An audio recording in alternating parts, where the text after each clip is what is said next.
Good afternoon and welcome to my front room where you can see my Christmas tree. Yes, even legal regulators celebrate Christmas, but on a perhaps less Christmassy theme, we're here to discuss the solicitor's qualifying examination and the transitional arrangements. Well, what do transitional arrangements mean? Well, what we're talking about here is who is going to have the choice to be able to qualify under the current or what will become the old route, let's perhaps call it the LPC route, and who will have to take the solicitor's qualifying examination. Now, if you take nothing else from this webinar, I suppose the key principle here is that we want to make sure that anyone who started on their training journey is not left high and dry. So the principle is, if you've started, you should be able to finish. You'll have a choice as to whether to do the SQE or the LPC. Now, who this webinar should be relevant to? Well, it should be relevant to anyone who's currently training as a solicitor or someone who is considering starting their training journey soon. But also, hopefully, it's relevant for law firms in terms of thinking about their recruitment and training. In this webinar, we'll be focusing on two main scenarios and what we call our transitional arrangements mean. The first one of those is around someone who's got or is planning on doing a law degree or law conversion.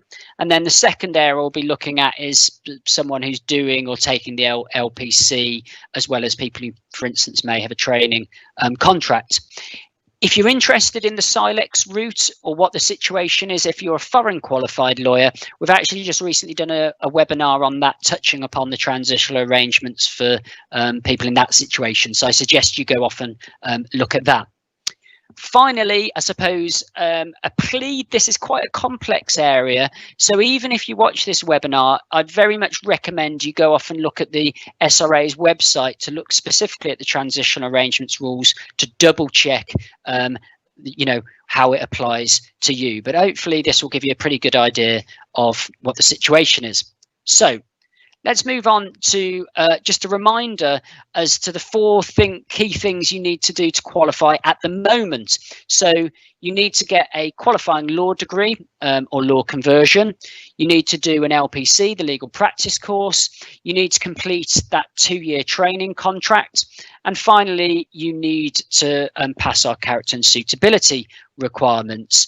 So that's let's call it the LPC route. And Julie, do you want to just remind us what the new SQE route, or it's not route, the new SQE is about?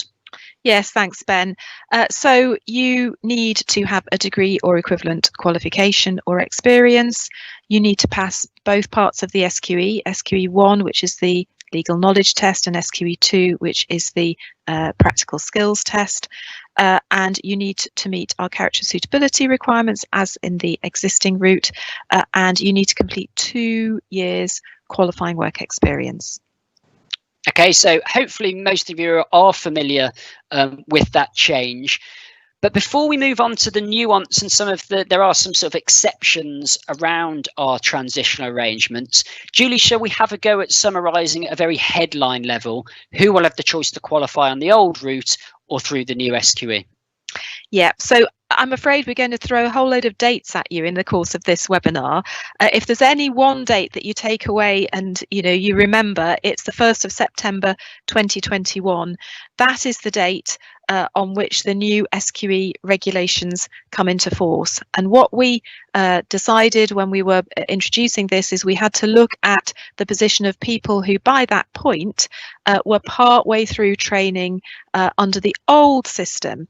And of course, what we didn't want to do is to say to people who were part way through that system, you've got to go back to the beginning and start all over again under the SQE. So at a headline to headline level, what you need to have done by the 1st of September is started along the old system towards qualification as a solicitor. And if you have done that, then you have a choice going forward to complete the old route or to move to the SQE route, and it's entirely up to you which of those we take. So which of those you take. So that's the thing. If by the 1st of September you've started you know, you're already a second year law undergraduate, or you've already started your LPC, or already started a legal practice, a training contract, then you have the choice. But you can, I think, have the confidence that if you wish to do so, you can complete those series of qualifications and get to admission as a solicitor by that way. The tricky thing is really exactly what we mean by started qualification. And certainly if you've already started any of those, you're in that group of people who have a choice. But actually it's a little bit more complicated than that, because as the slide says, if all you have done is accepted an offer to start, then you are still in that group of people who has the choice of how to qualify as a solicitor. And in the main, you know, the key critical date then is, as we said, the 1st of September. So if you have started, if you've accepted an offer for a place on a law conversion course on the LPC on the period of recognised training by the 1st of September 2021, then you're in that group of people who have the choice. And we're going to go a bit more into the detail of that in a bit, Julie. But yeah, so that 1st of September date is absolutely key. But people will see on the slide there's this 21st September date. And if you're keen and loyal enough to have seen our previous webinars on transition arrangements, you might think, oh, well, that's a new date. And we've had to be flexible there, haven't we, Julie? And that's an update we've had to make in response to some news about when A-level results will come in. Would you like to just talk through why that date for law degrees is a bit different? Yes. So originally we had one date by which you had to have accepted an offer for all of these courses, and that one date was the 1st of September 2021. But I'm sure lots of you will be very aware that last year and on an ongoing basis, A-levels and A-level results have been disrupted by the COVID pandemic. And for next year's A-level students, the A-level result day is being postponed by 3 weeks. So it comes out really quite close to the end of August. And we were worried that people who perhaps were going through clearing at that point might not have been able to get an offer on a place for a law degree by the 1st of September. So we thought it was only fair to give them an extra 3 weeks to sort themselves out, get through clearing, get an offer on a law course that put them in the position they would have been in had events not overtaken us and the A-level results release date been moved back by 3 weeks. So there we are. That's why all of a sudden that new date crops up. So by that date of the 21st of September, that means on or before the 21st of September, if you have accepted an offer to start a qualifying law degree, then again you're in this group of people who have the choice of qualifying either through LPC or through SQE. And so if you're in that group who's going to have a choice, how long then do you have in order to complete the, let's call it the LPC route? You have quite a long time, don't you? So once you've got into that cohort of people with a choice, you can, as I said at the start, you can then go ahead secure in the knowledge that you can complete that route. But Ben's quite right to say there is a long stop date. You'll be glad to know it's a very long stop date. It's not until the 2032 that, if you like, guillotine comes down, and that's the end for anybody being able to qualify under the old route. And the thinking there was really to give people plenty of time to get through all the stages of the old route to admission, whether they're doing that on a full-time or part-time basis. So that's helpful there. Should we go into, we've said there's a bit of nuance around this, so let's go and look at individual situations, and let's start with someone who's got a law degree or due to start one. So if you've got or you're doing a law degree, you will have a choice. If you are doing or have done a law conversion, again, similarly, you'll have a choice. Where it gets a bit more fiddly, and you've touched upon this a bit already, is in relation to this accepting an offer. So we've already established there's this 1st of September and 20 for a law conversion going on sorry, the 1st of September for accepting law conversion. There's then this date of the 21st of September for law degree, but there's other things you need to consider as well, isn't there? Yeah, so you have to have accepted your offer to start these courses by either the 1st or the 21st of September 2021. But that begs the question, when do you actually have to start the course? So we've got another deadline, which is that you actually have to have started your course by the 31st of December 2021. Now, we know that universities have lots of different start dates for their courses. Most of them do start, sometime in September or perhaps the very beginning of October, and that's absolutely fine.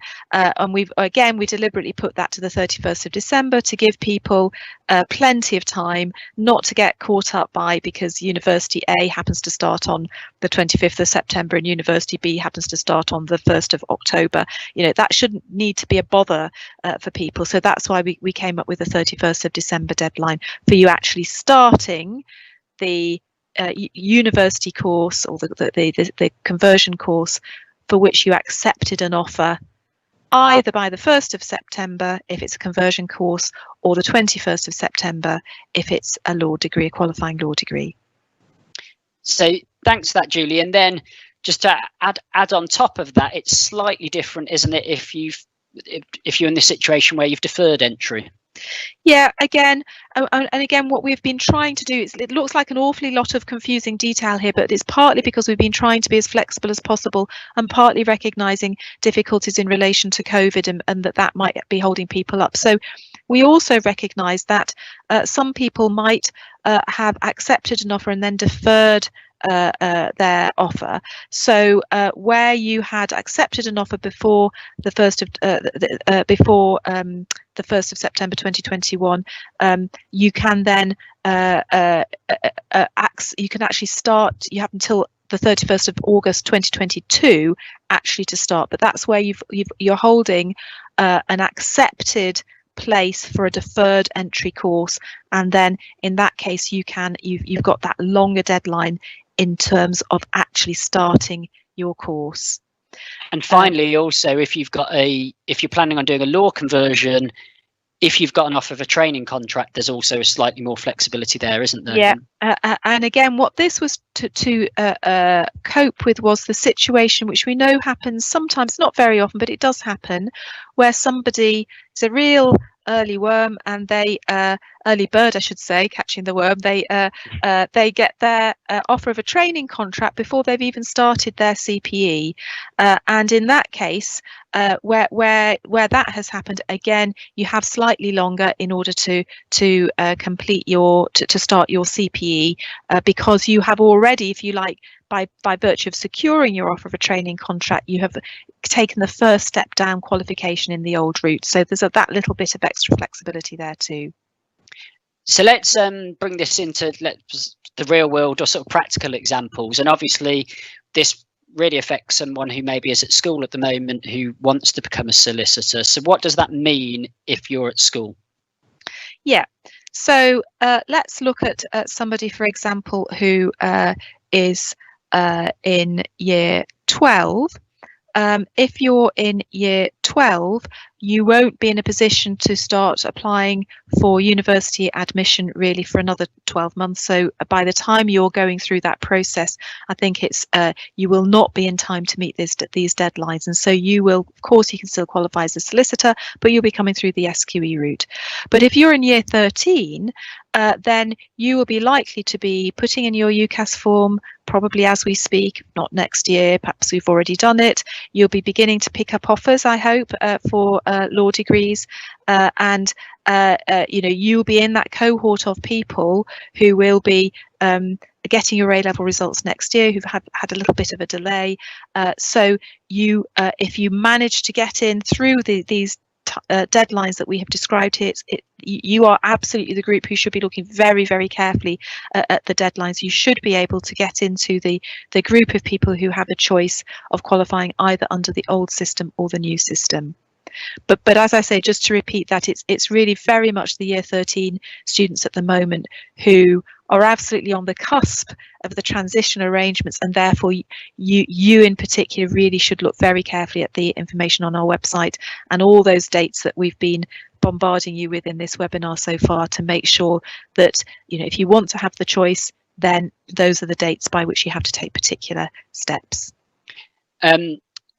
Thanks, Julie. So let's move on to university. I mean, it's fairly straightforward if you're doing a law degree currently at university, because you will have a choice. But then there are people who might be at university who aren't doing a law degree. Yep, that's right. So it may be that you are planning to come the law conversion route because you're currently studying a different subject, history, modern languages, whatever it might be. So again, if you are currently a third year non-law undergraduate looking to start the CPE next year, so sort of 2021 to 2022, again, you are like the year 13 school students, you are absolutely on the cusp of these transitional arrangements, and you should look very, very carefully at these requirements. You should be able to put yourself in a position of starting a CPE in 2021, which meets our requirements. So that means you pick up your offer by the 1st of September 2021, and you actually start it by the 31st of December 2021. And then there are the other little nuances that we also have just discussed. So you should be able to get yourself into the to the group of people who have a choice. If you're not bothered, if you're sure that you want to take the SQE, then you don't need to bother about this. And of course, you can do that. You can decide you're going to head off straight towards the SQE courses, which will be available by next year, and come straight through the SQE. But if you want to have the choice of either doing the old or the new route, then those are the deadlines you need to be aware of. And we'll come on in a bit, Julie, just to some things you might want to consider in terms of weighing up that decision. But let's move on to the next slide, or the next type of candidate. And again, this is generally, I think, quite a straightforward one. What about people who have either got an LPC or they're due to take one? Yeah, so obviously, if you're currently on the LPC, then you definitely have the choice. You can complete the old route by getting a training contract next year and moving towards admission that way. And actually, many people, the vast majority of people who do the LPC, will already have a qualifying law degree or a conversion course, and so will already have the choice. And of course, we talked about the 2032 long stop deadline a while ago. The availability of the LPC for people who've already got a qualifying law degree or a CPE remains for many years to come, provided that the courses remain viable and up and running, and we don't make any guarantee that the courses are available. But in terms of our regulations, we're quite content to admit somebody who perhaps does an LPC perhaps in 2024, 2025, if the courses are still running by then. So for most people, as Ben says, the LPC is not problematic. There is a very occasionally we can have people who are eligible under our regulations to start an LPC without having a law degree or a CPE, and in that case, that group of people must start the LPC or accept an offer to start the LPC before the 1st of September 2021. And if we flip it the other way then, Julie, presumably it's fine for anyone in that situation. They've also got the option to do the SQE if they want. So absolutely right. If you've already done an LPC, but perhaps you can't get a training contract, you might think, well, I'm going to do the SQE. And of course, all the learning that you've got through your law degree or your CPE and through your LPC, all of that learning, it prepares you very well for the SQE. It's an almost exact match. And so what you have learned, if you revise all of that material, you should be well placed to attempt and pass the SQE. And if you want to go that route, do you have to do all of the SQE as well, or can you just take parts of the SQE? What's the deal? Yep. So you can take all parts of the SQE, and of course then you're going to employers and you're saying to them, look, I've done the SQE, I've got my LPC result, but I've also got my SQE result, and here you are, these are, this is how well I've done on the SQE. But if you are stuck, you've got your qualifying law degree or your CPE and you've got your LPC, and you just have really got stuck in terms of getting hold of a training contract, what we have said is that under our equivalent means route, you can apply to us to say to us, well, actually, I can't get a training contract, but I have got 2 years, for example, paralegaling, which would count as qualifying work experience. If I do qualifying work experience and SQE2, can that count as equivalent to a period of recognised training, and can I be admitted through that? And the answer is yes. So you, instead of doing a period of recognised training or a training contract, you can do QWE and SQE2, qualifying work experience and SQE2. And people have said to us, sorry, Benny, I'm probably going to jump into the question you are going to have. But I'm redundant here, Julie. You can ask the questions and answer them as well. So. People have said, why is it that rule exists? Why do I have to do SQE2? Why can't I just do QWE instead of a training contract? And the reason for that is that the training contract includes an assessment of competence at the standard of admission, and it includes the requirement to take the practical skills course or the professional skills course. So there are extra requirements that go into a training contract. QWE, qualifying work experience, is just about the experience that you have gained, and the assessment of competence is through SQE2. And so that is why we say if you come down this route, you have to both pass SQE2 as well as taking your qualifying work experience. And that's helpful, Julie. So let's just move on to our sort of final category. We've touched upon this slightly, but trainees, what is the situation if you're a trainee? So if you are a trainee, if you've already started a training contract, then obviously you're on the last leg, and you can certainly complete that training contract. You are very, very well embarked on the current system to qualification. You've probably spent many years either doing your law degree or the CPE and the LPC. So of course you can complete your training contract. And you have until our long stop date of 2032 to do that. Probably just worth reminding people what we said earlier, that there is this little nuance in relation to somebody who gets the offer of a training contract before they've even started the CPE. They have a little bit longer to start and complete the CPE and still be in this cohort of people who then can come through the old route. But in order to be in that group, you have to have got an offer, accepted an offer before the 1st of September 2021 for a training contract, for a traditional training contract. So Julie, perhaps we could finish up, because I think we've gone through the sort of main groups there. Perhaps you could just finish off with, I suppose, some tips. Or every person's circumstances will be different, but what type of things will people want to consider as to whether they want to do the LPC route or whether the SQE might work better for them? Yeah, so I think there are a number of things to think about here. First of all, you may be already, very well down the route, and you want to choose whether to do the LPC and then go on and do a training contract, or whether to do the SQE. And if you already have the offer of a training contract, then I would certainly take that with both hands. And that if that means doing an LPC because that's what your firm wants you to do, then I think most people would say that's the sensible way forward, particularly if your firm is offering to fund your LPC fees.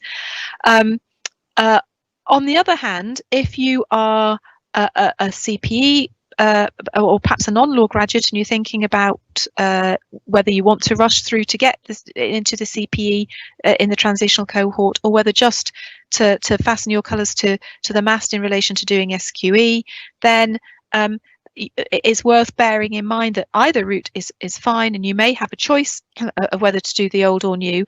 SQE is looking to be cheaper, so we are seeing the first courses come out now in relation to SQE preparation courses. There are separate fees. The SQE itself is an assessment, and there's a fee for taking the assessment, and there's a separate fee for the training courses. But looking at those together, there are some providers now of SQE preparatory training, and it's clear that adding both of those together, this is still looking quite a lot cheaper than the LPC. So that's something worth bearing in mind.